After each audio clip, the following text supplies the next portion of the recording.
नमस्कार, आपका बहुत बहुत स्वागत है बिग डिबेट में।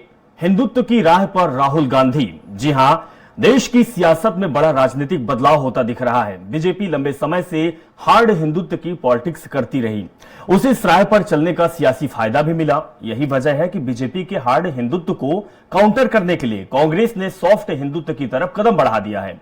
2024 का चुनाव हिंदुत्व के एजेंडे पर ही होने की उम्मीद है, लेकिन फर्क सॉफ्ट और हार्ड हिंदुत्व के बीच है। यही कारण है कि राहुल गांधी न्याय यात्रा के दौरान मंदिरों के दर्शन करने पहुंच रहे।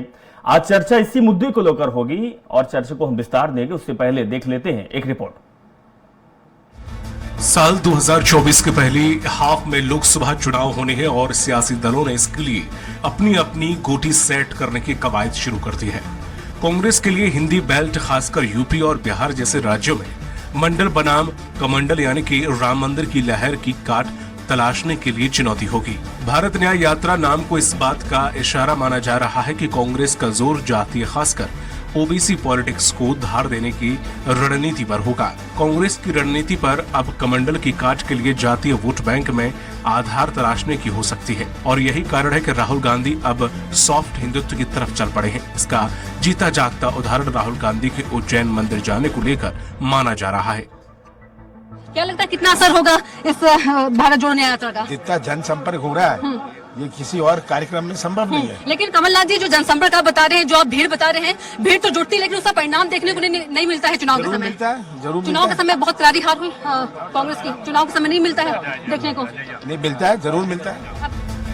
रामलला की प्राण प्रतिष्ठा समारोह का न्योता ठुकराने वाली कांग्रेस बीजेपी के निशाने पर है। कांग्रेस के सीनियर लीडर्स ने यह फैसला अच्छा किया या बुरा, ये अभी कांग्रेस को समझना बाकी है। लेकिन कांग्रेस के सीनियर लीडर राहुल गांधी हिंदुत्व की उस राह पर हैं जिससे बीते दिनों कांग्रेस किनारा करती नजर आई। राहुल गांधी अपनी न्याय यात्रा के दौरान रास्ते में पड़ने वाले मंदिरों में पूजा अर्चना करके सॉफ्ट हिंदुत्व का अपना जाना पहचाना संदेश दे रहे हैं। अब इससे कांग्रेस को क्या और कितना फायदा होगा, ये आने वाले वक्त में पता चलेगा। लेकिन फिलहाल राहुल की यात्रा और सॉफ्ट हिंदुत्व का संदेश जारी है। उनके शासनकाल में कांग्रेस ने बहुत लंबा सफर अदा किया है, लेकिन चुनाव की बेला में भी अगर कोई अपने दल का विचार न करते हुए किस तरह से समय जाया करता तो ये उनका विषय हो सकता है। मैं इस पर क्या टिप्पणी करूंगा। लेकिन देव दर्शन करने की नगरी है उज्जैन, वो भगवान के दर्शन अच्छे से कर ले। मैं यही उनको शुभकामना देता हूँ। मध्य प्रदेश की धरती पर भगवान उनको सद्बुद्धि दे। बहरहाल मध्य प्रदेश लोकसभा मुहाने पर है। ऐसे में बीजेपी और कांग्रेस चुनाव में ज्यादा सीटें पाने के लिए किसी भी तरह का मौका नहीं छोड़ना चाहते हैं। ऐसे में कांग्रेस की कोशिश है कि सॉफ्ट हिंदुत्व के सहारे चुनावी बेतरनी पार करें। ये कांग्रेस की कोशिश है कि ऐसे में देखने वाली बात ये होगी कि आने वाले समय में राहुल गांधी की यह कोशिश कितनी कारगर साबित होती है। सलमान खान, स्वराज एक्सप्रेस।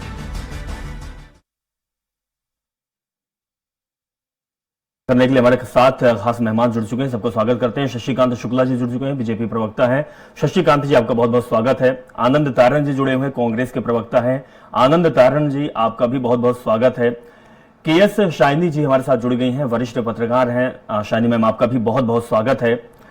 तो आज हम बात करेंगे कि जिस तरीके से देश में हिंदुत्व को लेकर कार्ड खेला जा रहा है, चाहे वो भारतीय जनता पार्टी हो, चाहे वो कांग्रेस पार्टी इस समय हिंदुत्व को लेकर लगातार चल रही है। राहुल गांधी की आज की हमने तस्वीर देखी है, उज्जैन की तस्वीर थी, महाकाल के दर्शन के लिए गए हुए थे। इससे पहले कल की तस्वीर हमने देखी है भारतीय जनता पार्टी के जो दिग्गज नेता थे, या कहे कि सरकार के जो मंत्रिमंडल, मुख्यमंत्री राम के दरबार में पहुंचे हुए थे। क्या 2024 लोकसभा चुनाव इसी मुद्दे पर होगा? क्या soft Hindutva versus hard Hindutva का मुद्दा उठेगा? इसी विषय पर बात करेंगे। सबसे पहले हम कांग्रेस के पास जाएंगे। आनंद तारण जी, आपसे जानना चाहेंगे, राहुल गांधी उज्जैन में महाकाल के दरबार में पहुंचे हुए हैं, वही राहुल गांधी जो लगातार अलग अलग मुद्दों पर बातचीत करते थे, लेकिन इस समय राह पकड़ लिए हैं बीजेपी वाली। क्या आपको लगता है कि हिंदुत्व का मुद्दा और मंदिरों में पूजा अर्चना, पूजा पाठ करना कांग्रेस को सफलता दिला पाएगी? देखिए, कांग्रेस ने तो सर्वधर्म समभाव की बात की और हमेशा करती थी और करती रहेगी।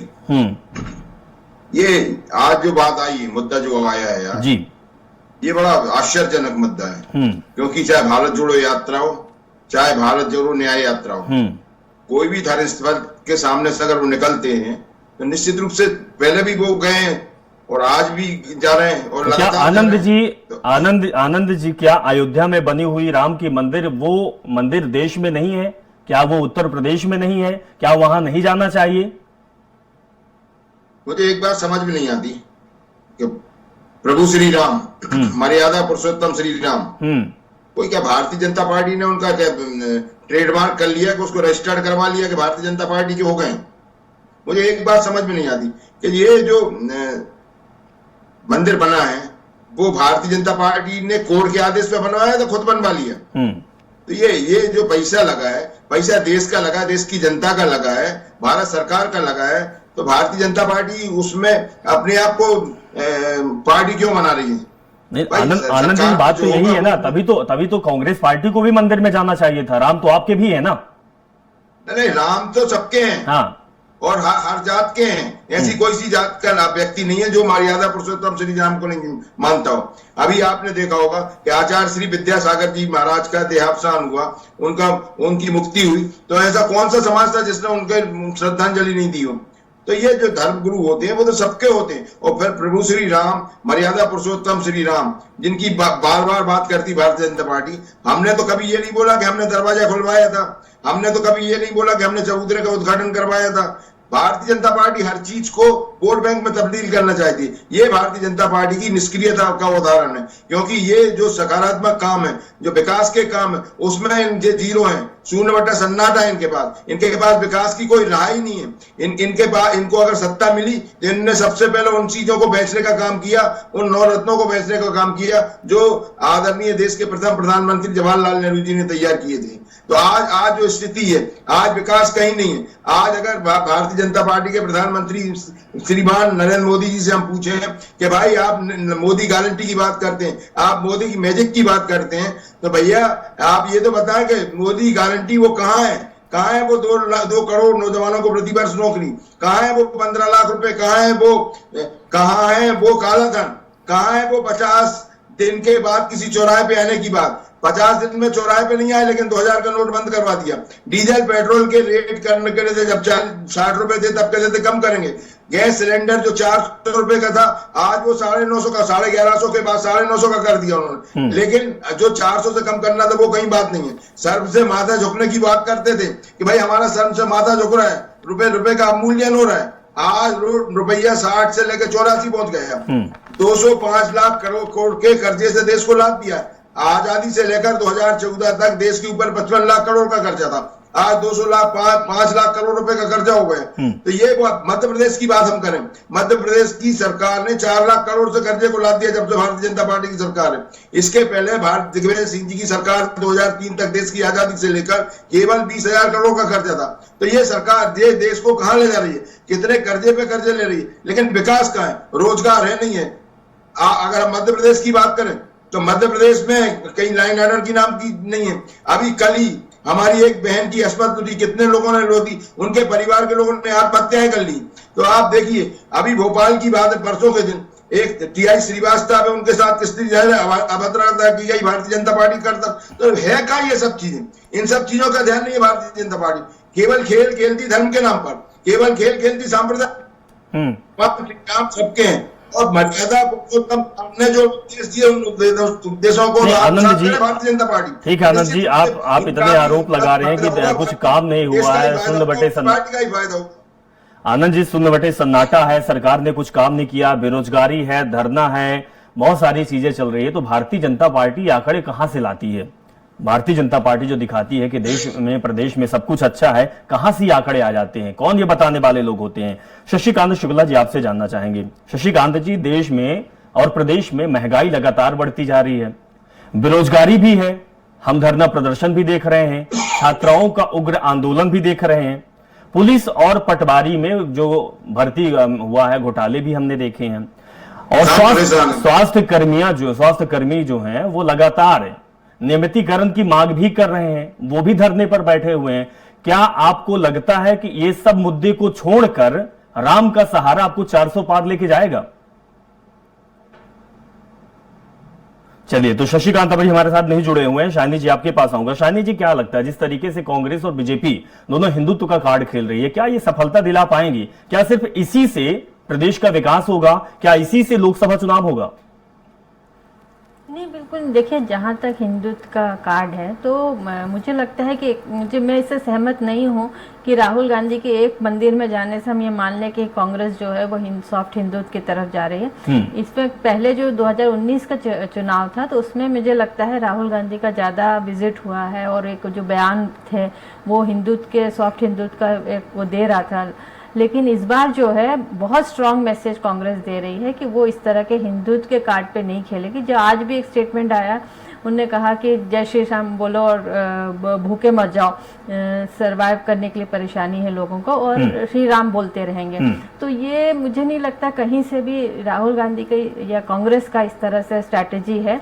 और आपने देखा होगा डीएमके के जिस तरह स्टेटमेंट्स आए हैं और अन्य पार्टी जो है कांग्रेस से जो अलायंस में है, इंडिया अलायंस में है, तो उनके भी कई इस तरह के स्टेटमेंट्स आए हैं जो कि सॉफ्ट हिंदुत्व का तो मेरे को बिल्कुल भी नहीं लगता। ये एक स्ट्रॉन्ग मैसेज देना चाह रहे हैं कंट्री को कि मतलब एक लिबरल व्यू रहेगा, एक प्रोग्रेसिव कंट्री में जो है बाकी मुद्दों पे चुनाव लड़ा जाएगा, ना कि हिंदुत्व या अलग जातिवाद। ज्यादा से ज्यादा कांग्रेस जो कर रही है वो ओबीसी कार्ड और जाति के आधार पर सेंसस की मांग कर रही है, और ये मुझे लगता है कि ज्यादा प्रोमिनेंट इशू बनेगा। लेकिन इस मुद्दे को लेकर भारतीय जनता पार्टी कुछ बोल नहीं रही है।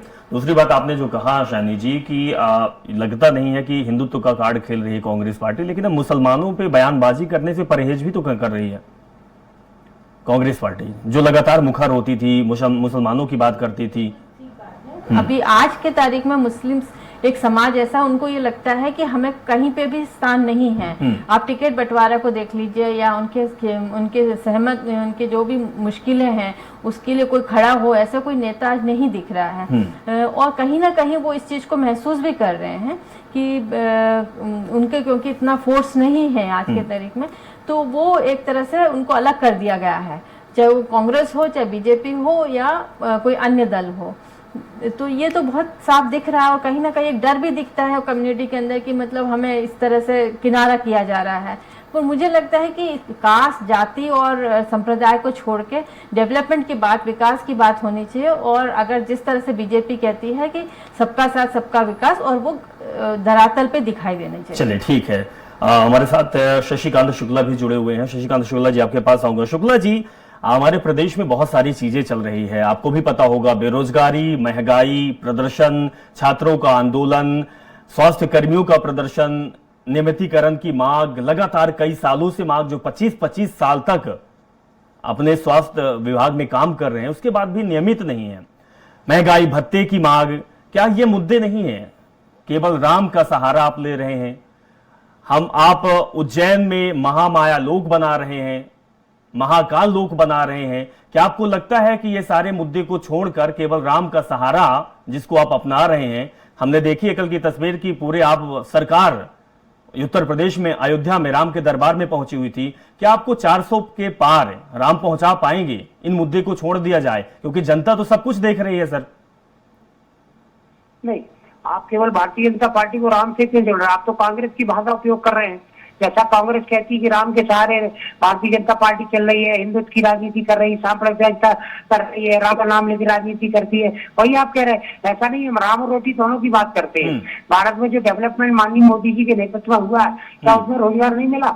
हमने दुनिया में भी आप देखे, अमेरिका में, फ्रांस में, ब्रिटेन में जो महंगाई की दर है और हिंदुस्तान में महंगाई का रेशियो है, प्रतिशत है, तो कितना है? नहीं तो शुक्ला जी ठीक आप बोल रहे हैं, आप फ्रांस, जर्मनी, इंग्लैंड और अमेरिका की बात करते हैं, तो ये बताइए, मैं आपसे यही पूछ रहा हूं कि जो छात्र बेरोजगार हैं, जो भोपाल की गलियों में प्रदर्शन करते हैं, अलग अलग जिलों में है, जो धरना दे रहे हैं, जो लोग अपनी नियमितीकरण की मांग कर रहे हैं, क्या ये अमेरिका से आए हुए हैं? क्या ये मध्य प्रदेश के नहीं है? क्या हमारे देश के नहीं है? उनके भविष्य की हमको चिंता है, और छात्रों को रोजगार देने का लगातार काम दी। कौन सी चिंता है सर? कितने सालों से धरना दे रहे हैं, आपको पता है?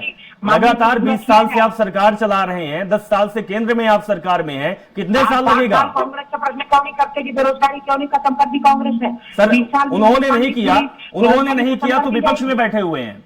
शुक्ला जी, उन्होंने ये काम नहीं किया तो विपक्ष में बैठे हुए हैं। आप क्या चाहते हैं? आप तो सरकार में है ना। हम बेरोजगारों के साथ हैं और उनको रोजगार दिया जाएगा। सरकार जैसे जैसे डेवलपमेंट होगा, जैसे जैसे सरकार आगे बढ़ेगी, हम बेरोजगारों को रोजगार देंगे। कब देंगे सर? बिल्कुल दे रहे हैं कितने- और देंगे। हिंदुस्तान के कोने कोने पे इंडस्ट्रियलाइजेशन हो रहा है, तमाम प्रकार की कंस्ट्रक्शन हो रहा है, डेवलपमेंट हो रहा है, हर चीज में रोजगार उत्पन्न हो रहा है। नहीं सर, मैं देख रहा हूँ, हम सब देख रहे हैं, हम सब देख रहे हैं कि देश में विकास हो रहा है, गति भी पकड़ रहे हैं। भरे पड़े हमारे नौजवानों से। लेकिन सर, ये जो लोग धरने पर बैठे हुए हैं, जो कई सालों से मांग कर रहे हैं, जो आंदोलन कर रहे हैं, ये कौन से लोग हैं? इनको न्याय क्यों नहीं मिल रहा? ये आप तो कह रहे हो बाहर से आए और कौन से लोग हमसे अलग करने का प्रयास क्यों कर रहे हैं? तो हमारे लोग, हमारे नौजवान हैं, उनकी पीड़ा हम समझते हैं और यदि उनकी कोई जायज मांगे हैं, उनके सक्षम होगा, सरकार बिल्कुल पूरा करेगी, उनकी रोजगार की चिंता करेगी, उनकी जीवन की चिंता करेगी। ठीक है, अनंत तारण जी, आपसे सवाल लेते हैं। जातिगत जनगणना की मांग जो है वो लगातार राहुल गांधी कर रहे हैं। आपकी जब सरकार केंद्र में थी, मनमोहन सिंह जब प्रधानमंत्री थे, तब भी जातिगत जनगणना हुई थी, लेकिन रिपोर्ट बाहर नहीं आई, ना तो आपके सरकार में आई और ना ही 2014 के बाद जब से प्रधानमंत्री मोदी बने, बीजेपी की सरकार ने, तब भी नहीं आई। क्या आपको लगता है कि ये जो मुद्दा है ये लोगों तक पहुंचेगा, लोगों के जहन में उतरेगा, या फिर हवाई में उड़ जाएगा? देखिए, लगातार पिछले 3-4 सालों से जातिगत जनगणना का मामला उठ रहा है और निश्चित रूप से कांग्रेस की सरकार बनेगी तो इन सब चीजों को लेके आएगी। देखिए, बेरोजगारी आज सर चढ़ के बोल रही है। शशिकांत शुक्ला जी भारतीय जनता पार्टी के प्रवक्ता के रूप में बोल रहे हैं, अरे भाई वो कह रहे हैं रोजगार देंगे, 20 साल से सरकार में, कब देंगे रोजगार? आज हमारा अन्नदाता परेशान है। सुन ले जरा, सुन ले, आपकी बात सुन ली मैंने, शांति रखें जरा। कांग्रेस की बात ना करें, अभी अपनी बात करें। 20 साल से सरकार में और अगर सारी जिम्मेदारी हमारे सर पे क्यों पड़ जाएगी? हम तो भरसक प्रयास कर रहे हैं मध्य प्रदेश प्रदेश के विकास का। अरे भैया, 20 साल से सरकार में हो, 4 लाख करोड़ के कर्जे से मध्य प्रदेश को लाभ दिया है। कांग्रेस की सरकार थी, केवल 20,000 करोड़ था। कैसी बातें करते हो? पूरे मध्य प्रदेश को लूट दिया आपने, केवल पूरे मध्य प्रदेश को लूट दिया आपने। कैसी बातें करते हो? आज आपके यहाँ ये हालत है, लाइन ऑर्डर नाम की कोई चीज नहीं है, लाइन ऑर्डर नाम की कोई चीज नहीं है। मध्य प्रदेश की राजधानी भोपाल में एक थाने में टीआई के साथ बदतमीजी की जाती है, उसके ऊपर दबाव में उसके ऊपर केस रजिस्टर किया जाता है। ये तो आपका चरित्र हो गया। आप बात करें, आपके हमारे प्रदेश में, हमारे मध्य प्रदेश में, हमारी राजधानी के पास एक महिला का बलात्कार होता है, उसके परिवार के लोग आत्महत्या कर रहे हैं, कार्रवाई कुछ नहीं है। किस तरह की सरकार है ये? किस तरह की सरकार है? कौन सी लाइन ऑर्डर की बात कर रहे हो? आपकी सरकार में लाइन केवल ईवीएम के कारण आज सत्ता में, अगर आप में हिम्मत हो, आप बोल दो कि हमारी सरकार बहुत शक्तिशाली है, नरेंद्र मोदी जी बहुत शक्तिशाली है, तो आइए बैलेट पेपर में चुनाव करा के देख लीजिए, दूध का दूध पानी का पानी हो जाएगा। आपकी सरकार में लाइन ऑर्डर नाम की कोई चीज नहीं है। किस तरह से ध्वस्त हो रही कानून, आप करोड़ बनाते हैं लेकिन थोड़े दिन के बाद ठीक है आनंद तारण जी, ठीक है, आप ठीक बोल रहे हैं कि बैलेट पेपर से चुनाव करवाइए, क्योंकि ईवीएम का मुद्दा फिर से आने लगा है। शाइनी जी, जिन मुद्दों की बात हम कर रहे हैं, उन मुद्दों पर ना तो कांग्रेस आ रही है, ना तो भारतीय जनता पार्टी आ रही है। समझ नहीं आ रहा कि कौन से आंकड़े इनको मिल रहा है, कौन से लोग हैं जो इनकी लगातार कह रहे हैं कि देश में और प्रदेश में बेरोजगारी खत्म हो रही है, बहुत कायाकल्प सुधर रहा है।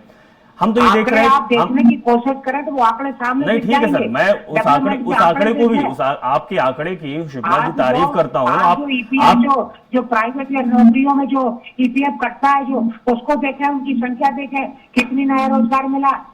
नहीं शुक्ला जी, आप सही कह रहे हैं, काम हो रहा है, हम भी आपसे सहमति है, लेकिन ये लोग कौन है? आप इनका जिक्र तो करिए कि जो लोग धरना प्रदर्शन कर रहे हैं, ये लोग कौन है? इनकी बात तो क्यों नहीं सुनी जाती है?